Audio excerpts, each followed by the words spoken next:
Hello नमस्कार दोस्तों, सफलता सीरीज में आप सभी का स्वागत है। हम आदिकाल पर बात कर रहे थे जिसमें हम 250 क्वेश्चन डिस्कस कर चुके थे। आज उसके आगे स्टार्ट करेंगे। तो चलिए सेशन को स्टार्ट करते हैं। क्वेश्चन है कि कोयलामाला कथा की रचनाकार हैं, तो इनके रचनाकार कौन है? उद्दतन सूरी। अगला क्वेश्चन है अहदमाण की रचना की है, तो अहदमाण की रचना है संदेश राशक। अगला क्वेश्चन है 8वीं शताब्दी के कवि नहीं है, तो 8वीं शताब्दी के कवि कौन नहीं है? वो है हेमचंद। हेमचंद जो है 11वीं शताब्दी के हैं। नेक्स्ट क्वेश्चन है पुष्पदंत की प्रबंध रचना है, तो पुष्पदंत की प्रबंध रचना जो है ऑप्शन बी रायकुमार चर्यू है। नेक्स्ट क्वेश्चन देखते हैं। क्वेश्चन है कि मैथिली हिंदी में रचित गद्य की पहली पुस्तक है, तो मैथिली हिंदी में रचित गद्य की पहली पुस्तक वर्ण रत्नाकर, ये किसका है? ज्योतिष ठाकुर का है। नेक्स्ट क्वेश्चन है कि रचना काल की दृष्टि से निम्नलिखित कृतियों का सही अनुक्रम, तो इसमें सही अनुक्रम बताना है रचना काल की दृष्टि से। तो चलिए आगे देखते हैं इसका रचना काल क्या है। तो दोहा कोश जो है 8वीं शताब्दी शरहपा का है। श्रावकाचार जो है 933 ईस्वी जैन आचार्य देवशयन का है। और संदेश राजा जो है 12वीं से 13वीं शती अब्दुल रहमान का है। कीर्तलता जो है 13 से 23 ईस्वी विद्यापति का है। तो यहाँ हो जाएगा ऑप्शन ए। नेक्स्ट क्वेश्चन देखते हैं। क्वेश्चन है कि निम्नलिखित रचनाओं को उनके रचनाकारों के साथ सुमेलित कीजिए। तो ये जो हो गया कुमारपाल प्रतिबोध, तो ये है ए का थर्ड हो जाएगा सोमप्रभ सूरी। देखते हैं ए का थर्ड कहाँ पे है, तो यहाँ ऑप्शन ए में ही मिल जाता है। तो चलिए आगे देख लेते हैं कि प्रबंध चिंतामणि किसका है। तो प्रबंध चिंतामणि जो है जैनाचार्य मेरुतुंग का ही है। कुमारपाल चरित तो हेमचंद का है। और हमीर रासो षडंगर का है। नेक्स्ट क्वेश्चन देखते हैं। क्वेश्चन है निम्नलिखित रचनाओं को उनके रचनाकालों के साथ सुमेलित कीजिए। तो जो है राठौड़ा ख्यात किसका है? ये हो जाएगा दयाल दास का। ए का 5 हो जाएगा। फिर है बैराट पुराण, ये किसका है? बैराट पुराण किसका है? तो ये हो जाएगा गोरखनाथ का। 4 पे पुष्पदंत का कौन सा है?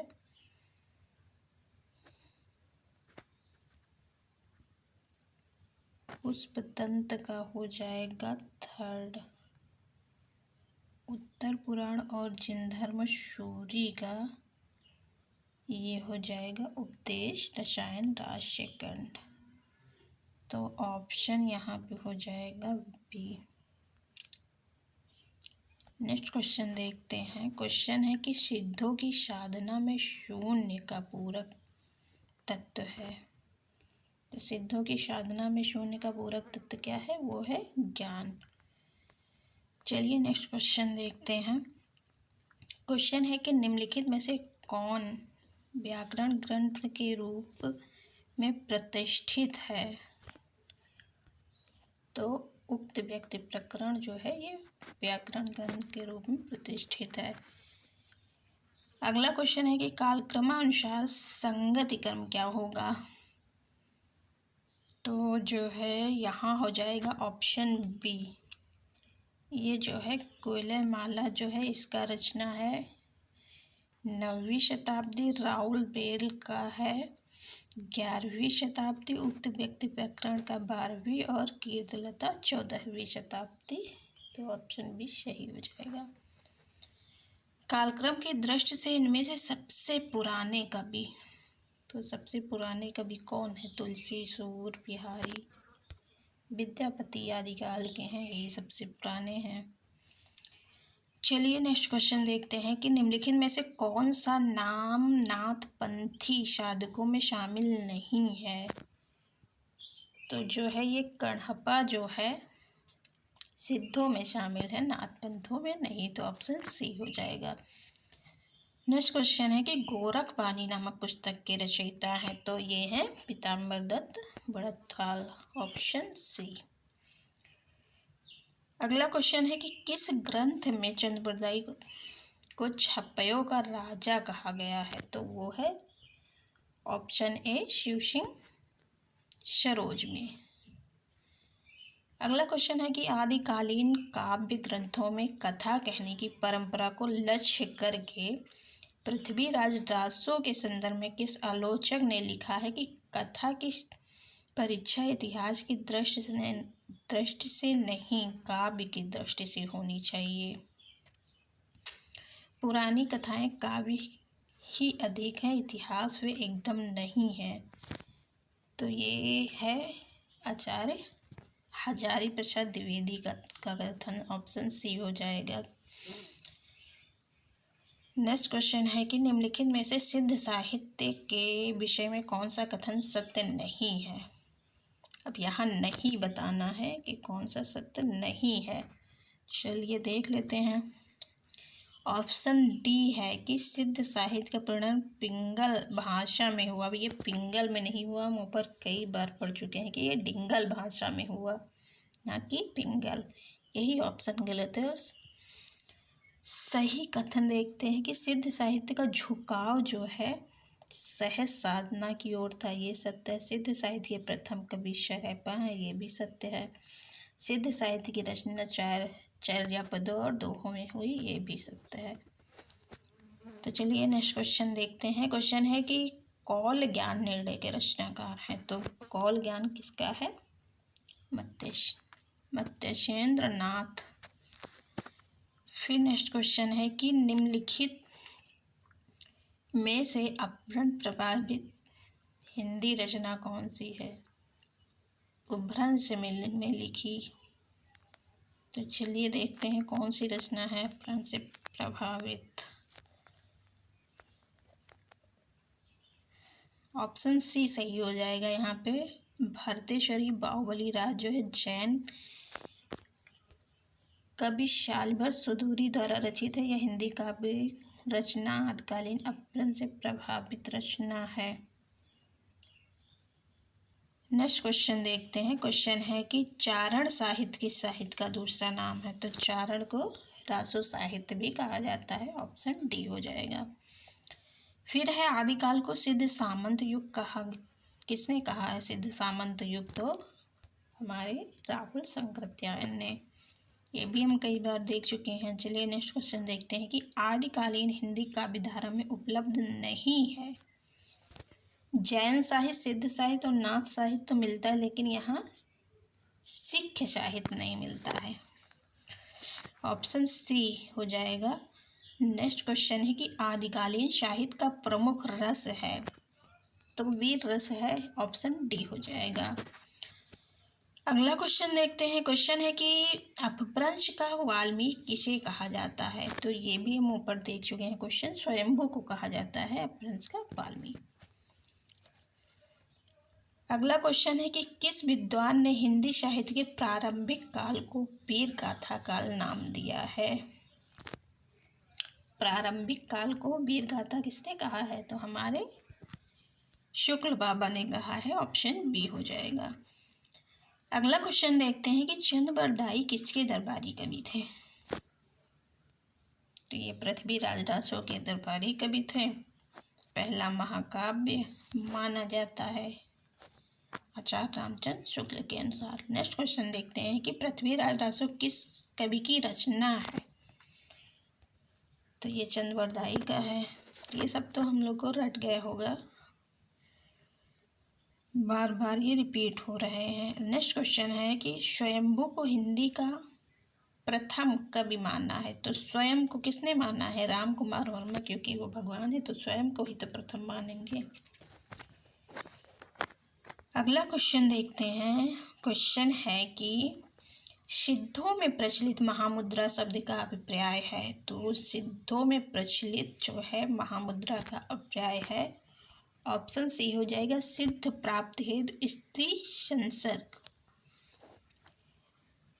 अगला क्वेश्चन है कि आल्हा और उदल नामक दो वीर सरदारों की वीरतापूर्ण लड़ाइयों का वर्णन मिलता है। तो ये परमाल रासो में मिलता है, ऑप्शन ए हो जाएगा। परमाल रासो किसका है? तो जगनिक का है। नाथ पंथ के प्रणेता कौन थे? तो नाथ पंथ के प्रणेता हमारे गोरखनाथ थे। नेक्स्ट क्वेश्चन देखते हैं। क्वेश्चन है कि निम्नलिखित पंक्तियां किस कवि की हैं?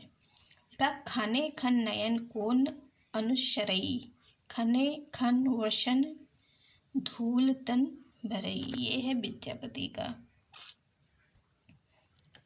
अगला क्वेश्चन है कि अपभ्रंश का भवभूत किसे माना जाता है?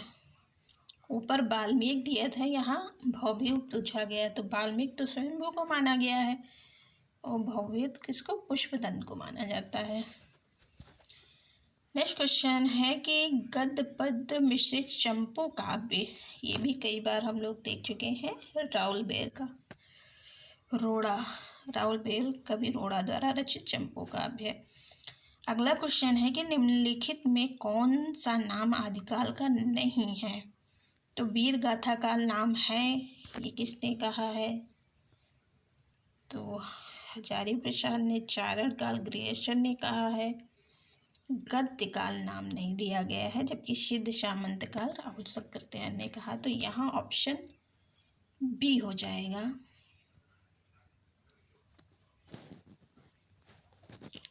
चलिए अगला क्वेश्चन देखते हैं कि इनमें से कौन सा कवि आदिकाल का नहीं है। यहाँ नहीं पूछा है, तो आदिकाल का कौन सा नहीं है? नाभा दास है, ये भक्ति काल में आते हैं।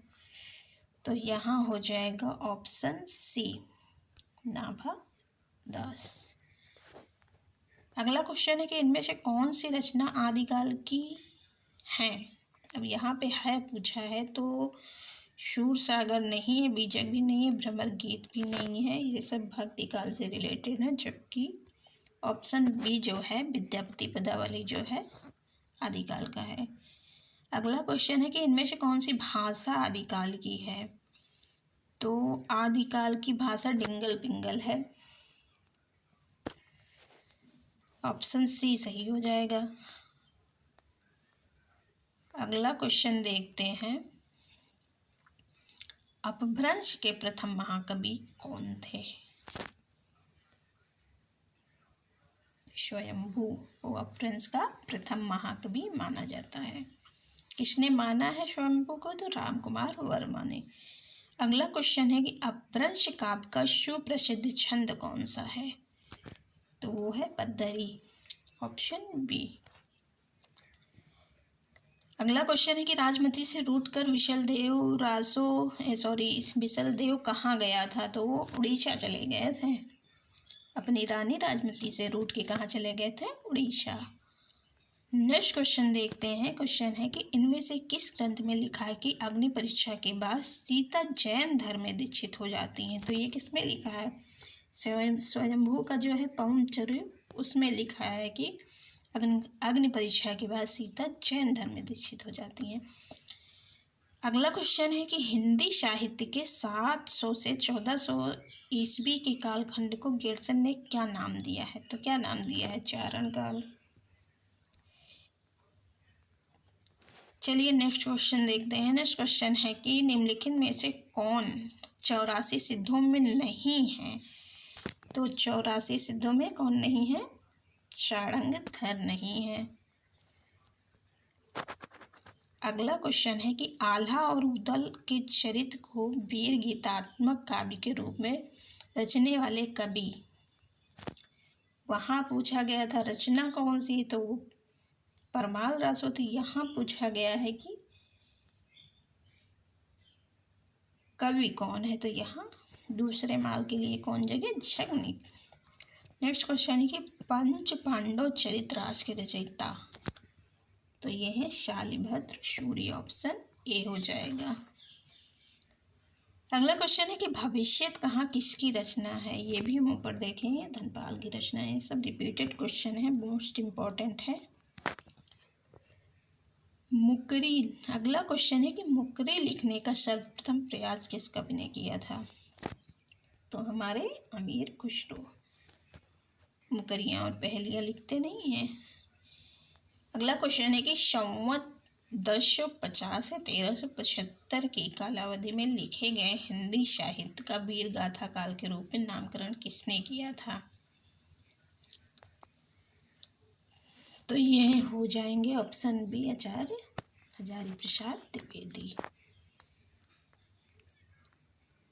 चलिए अगला क्वेश्चन देखते हैं, ये आज का लास्ट क्वेश्चन होगा।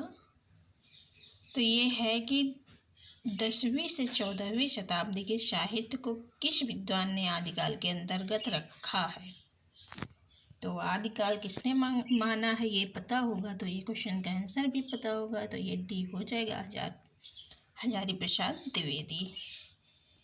तो आज का सेशन यहीं समाप्त करते हैं। कल देखेंगे आदिकाल का लास्ट क्लास कल होगा, उसके बाद हम भक्तिकाल स्टार्ट करेंगे। अगर अच्छा लगा हो तो लाइक, सब्सक्राइब और शेयर करना ना भूलें। थैंक यू सो मच, और अपनी सफलता के लिए सफलता सीरीज से अवश्य जुड़ें।